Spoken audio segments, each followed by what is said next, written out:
beautiful.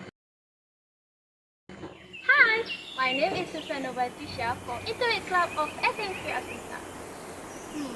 You know why I'm here? It's because I want to introduce you about nature of Malaysia. We have various types of plant species in Malaysia. 8,500 species of vascular plants in Peninsular Malaysia, 15,000 species in East Malaysia. Forests in East Malaysia, we have 2,002 species and are one of the most biodiverse areas in the world.